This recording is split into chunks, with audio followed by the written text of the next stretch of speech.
Hi there, Yoga Hippie here, also known as Christina. Welcome to my channel. If you're new here, and welcome back.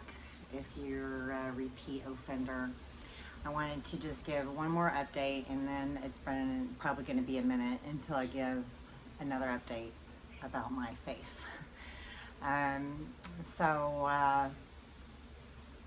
am 4 weeks post-op from reconstructive surgery for basal cell carcinoma after a Mohs surgery to remove the basal cell.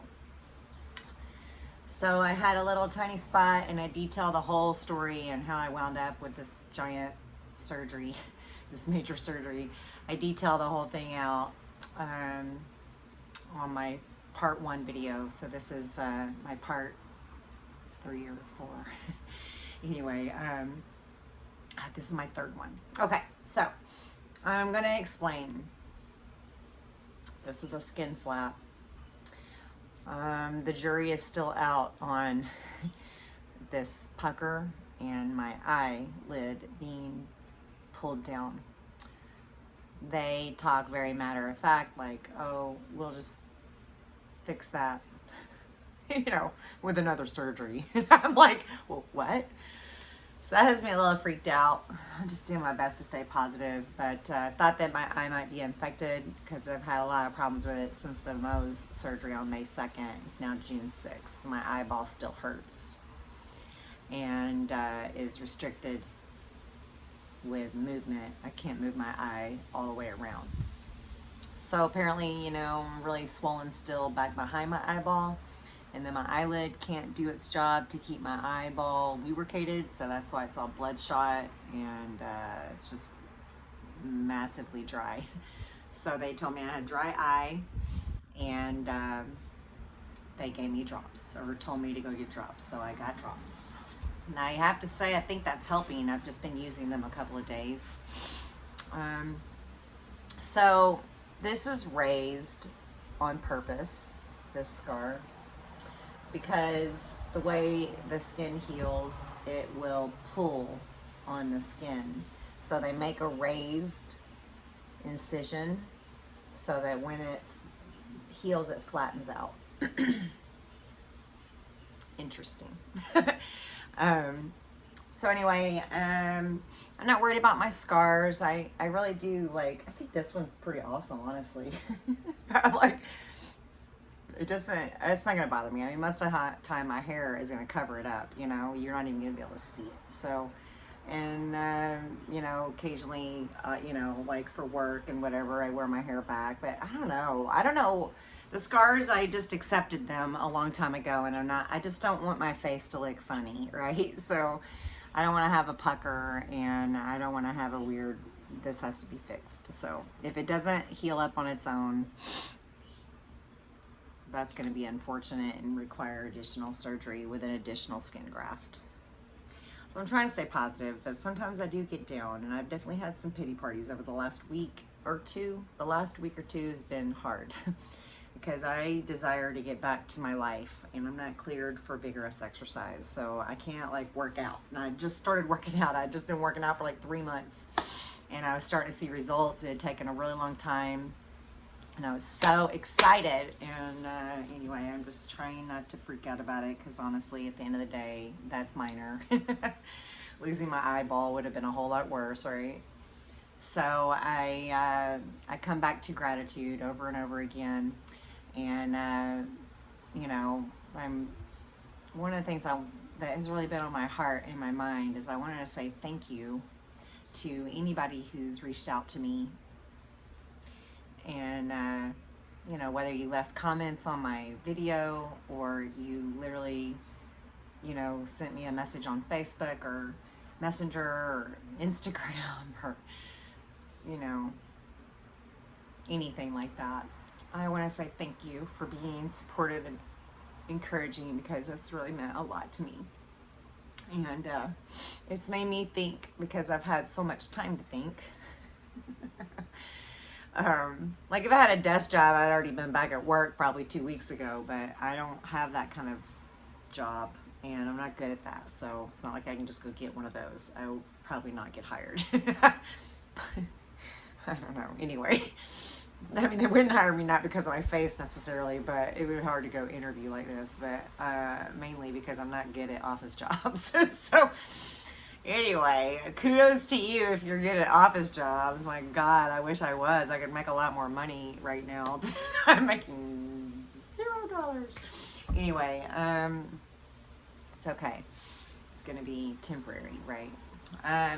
But anyway, I just want to say thank you, and I want to say my heart goes out to you if you are going through a challenging time by yourself, and I don't know how to help you find your people, but I believe that everybody has people. And I wish I could just take Kansas City and move it to a beach town. I love my friends here, and my daughter lives here, and I just would need to go kidnap my son from Texas. But anyway, support has been really helpful for me in my emotional state of dealing with this, and then being grateful for everything. Sorry, I have a mosquito bite on my ankle and I just keep scratching it. I'm trying to keep my hands off of it. Okay. So yeah, this is what we're dealing with. 4 weeks post-op. I can smile a little bit better, a little bit more even. That's a little bit better. I can't get much bigger than that because then it starts to hurt right in here. Crying really hurts my face, so I'm trying not to do that. And then I don't like the skin graft at all. It's so icky. But anyway, it's a long process. I'm still really inflamed, and you can't really tell how inflamed I am on this video, but it is definitely still really uncomfortable. And I have been just really working hard to eat healthy, stay away from sugar, flour, no rice, no bread, no, nothing that feeds cancer. And I mean, I am still having natural sugars from dates and bananas and oranges and things like that, and I do my best, unless I'm making a smoothie, to just eat them in their natural state. But I wanted to encourage you that you can do hard things too, because this has been really hard for me, and I'm already sad about not laying out at all. And I've been slowly, since I've been dealing with this basal cell that I had, I've been slowly the last 3 years laying out less and less and covering up my face and supplementing with self-tanner. And anyway, as I understand it, and correct me if I'm wrong, but I've been reading about this, and been reading about skin and the dangers of sun exposure. And I was really arrogant about it for my entire life until about 3 years ago, and now I've been checked. But your skin changes, the melanin produces this change in your skin tone and makes you tan to protect itself from the sun. But as far as I understand it, it is still damaging your skin. The very, very worst thing is a sunburn, right? Because that's super damaging to your skin. So I think that it's good to get some sun on my skin, and I do, but I also keep that to a minimum, and I try not to be out there in the heat of the day. And then I've been wearing organic mineral wear. Actually, this is the sunscreen. You can get this online. Anyway, Tizo Ultra Zinc Tinted SPF mineral sunscreen for face and body. Yeah, I put that on my face every day, even if I'm inside, because the sun comes through the windows, and I don't want to have skin cancer ever again. So just temporarily, I'm gonna take some black seed oil, because I'm going for a full body check here in a couple of months, 3 months, and I'm really nervous about that because we didn't do that yet. And we just took care of this in a hurry.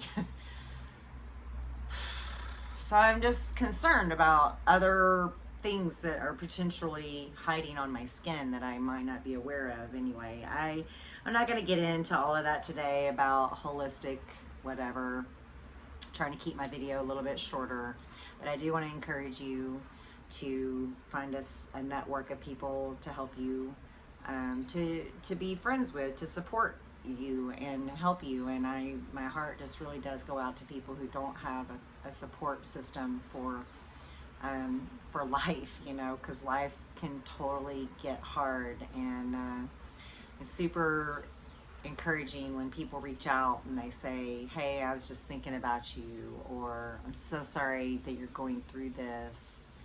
You know, things like that are helpful.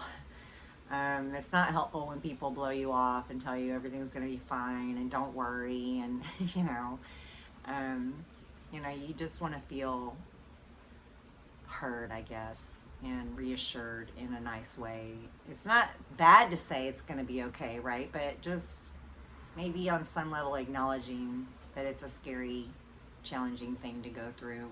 Not just skin cancer, you know, there are lots of other horrific things, lots of other really terrible things, way worse than what I've been going through, right? And anyway, wear the stuff, wear the clothes on your skin in the sun. Limit your sun exposure. You know, do get some sun, but not a lot. You just don't need a ton. And wear the mineral zinc oxide or titanium dioxide. Get on the environmental working group. Their website's called the EWG.org, I think. Anyway, get on their website. They have a whole thing about sunscreens. I don't really like sunscreen, but I'm wearing it on my face. I found this one. I just love it. It's super, like, it's just awesome. I love it. It just feels good. It doesn't smell. It's all shimmery and dewy and tinted just a little bit. Anyway, use a self tanner because that will help you feel better about not having a tan if you're like me and you want to have a tan. So anyway, that's it. I just wanted to give a little update. Next time I post, it's probably not going to be about this skin cancer thing. But I do feel a little bit better after I saw the doctor because I've been using eye drops because they told me I have a dry eye and that's what's been going on with my eyeball. So anyway, I'll keep you posted on things. I love you. Hang in there and take care of yourself and be healthy and grateful. Peace.